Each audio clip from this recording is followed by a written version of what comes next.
السلام عليكم ورحمة الله تعالى وبركاته.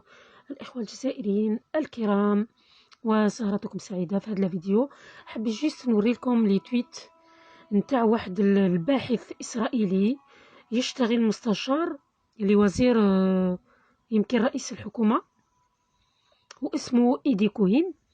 يعني خرج في فيفري بواحد لي تويت اللي هما يعني خطيرين، وحتى ولو كانوا يعني في فيفري، ولكن هذا دليل على أمور يعني احنا كنا نتجاهلوها بزاف. ولازم الشعب الجزائري لازم يكون عنده علم بالشيء اللي راه يجري على الساحة الدولية والمؤامرات التي تحاك ضد الجزائر. كما راكم تشوفوا هذا إيدي كوهين، ويتكلم يعني بالمروكية، يمكن لأنه زاد في المروك وعاش في المروك. Un chercheur israélien défend le Maroc et s'en rend virilement à l'Algérie. نقرا لكم لو بتي باراغراف ومن بعد نقرا لكم بالعربية واش قال. إيدي كوهين, conseiller du premier ministre israélien Benjamin Netanyahu, professeur israélien du monde arabe et chercheur au centre universitaire de Barlan, s'est de nouveau attaqué à l'Algérie dans une publication sur son compte Twitter. Le conseiller israélien, qui s'est exprimé en dialecte marocain, a d'emblée évoqué le soutien des États-Unis et d'Israël au Maroc dans l'affaire du Sahara occidental. L'État israélien et les États-Unis sont toujours avec le Maroc en ce qui concerne l'affaire du Sahara occidental, affirme-t-il. Le Polisario, ce n'est rien de plus qu'une bande de crapules. Eux et les militaires algériens qui s'attaquent à l'intégrité territoriale de leurs voisins, ajoute-t-il. يعني بالعربية للناس يعني اللي يقولك الشرحي بالعربية على بالي أكثركم تفهموا الفرنسي. يعني راه يتكلم ويدافع عن المروك، قالك حنا والماريكان مع المروك في قضية الصحراء الغربية، ندعموا المروك.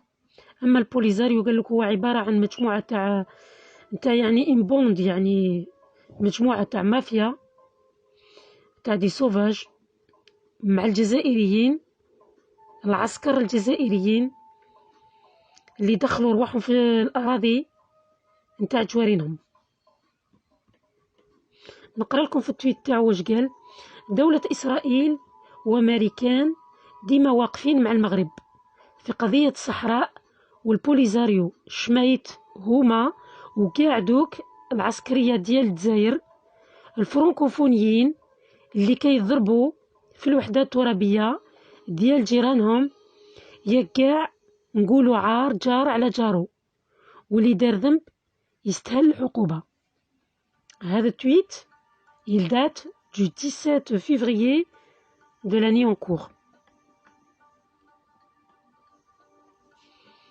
Après, تعليق تاع الشخص قال لك des propos n'ont pas manqué d'enflammer la toile et de susciter l'indignation. Vous ne pouvez pas nous provoquer. Les Algériens et les Marocains sont des frères. Bon, هذا c'est un autre tweet تاع واحد اسمه عادل، ما على بالي شكون، قال له حنايا والمغاربة خوا، ما تدخلش روحك بيناتنا.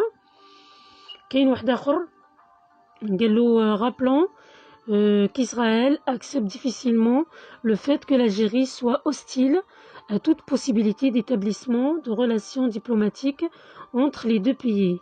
Aussi, le soutien inconditionnel de l'Algérie à la cause palestinienne dérange énormément les autorités du même pays. Le fait qu'Israël a pu changer la position de la majorité des pays arabes vis-à-vis de la cause palestinienne, sauf l'Algérie et quelques pays, dérange énormément Israël, explique Ben Arbiya Riyad, chercheur en relations internationales. Normaliser les relations avec l'Algérie reste toujours un défi pour Israël, a-t-il ajouté. Bon, نهبط ثاني تويت نتاعو واش قال.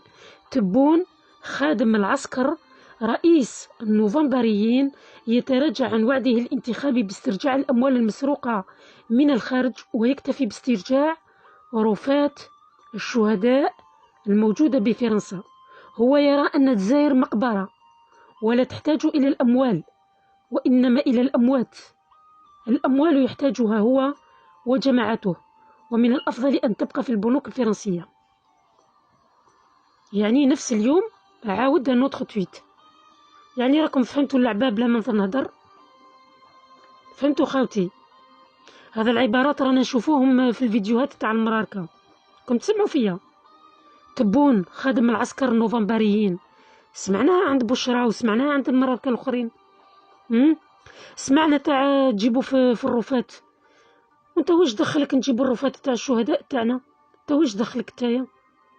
سي tout à fait normal on restitue les crânes de nos martyrs parce que ça nous représente l'histoire d'Algérie, ça représente le patrimoine algérien.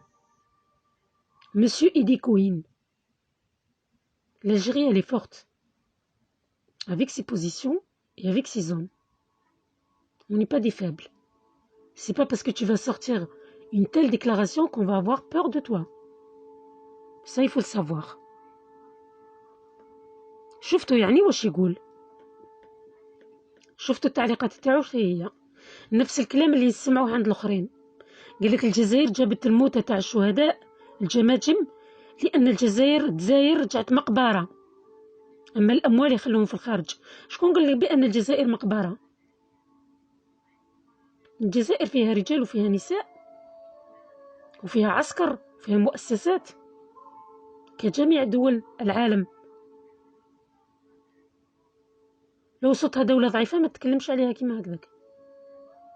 طب روحك لو شفتها دولة ضعيفة ما تتكلمش كيما راك تتكلم. وهذه الخطابات رانا نشوفوهم في الفيديوهات تاع المراركة. توتفاصون راه صريح، الكلام راه صريح. قالكم احنا وامريكا مع المروك،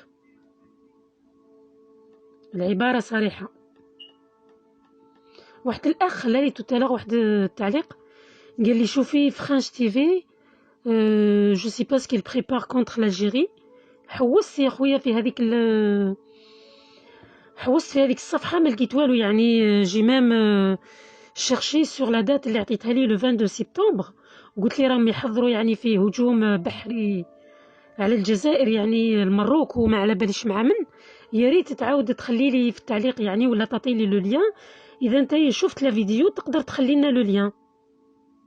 فوالا باسكو حبيت ولاد الجزائر يفطنوا. ولاد الجزائر احفاد الامير عبد القادر، احفاد طارق بن زياد، احفاد الشهداء، فطنوا فطنوا. نقولها لكم المرة الثالثة، فطنوا. الحروب والهجوم على الشعوب تبدأ كيما هاك بالتخطيط، وتبدأ الحرب الإعلامية تمهد الحرب أخرى. سي سا كيفو سماتر اون تيت. ما تبقاوش تقولوا هذا مجرد كلام وبشرى الماضي والاخر. اتونسيون، فات اتونسيون، فات تريز اتونسيون. على بالي واش راني نقول لكم، باسكو الدعوه ماشي لعب. كاين اجناس راهم يتامروا على الجزائر، كاين شعوب راهم يتامروا على الجزائر لمصلحتين، فلسطين والصحراء الغربيه. اهدافهم مشتركه، دونك التخطيط مشترك. راكم فاهميني؟ السلام عليكم.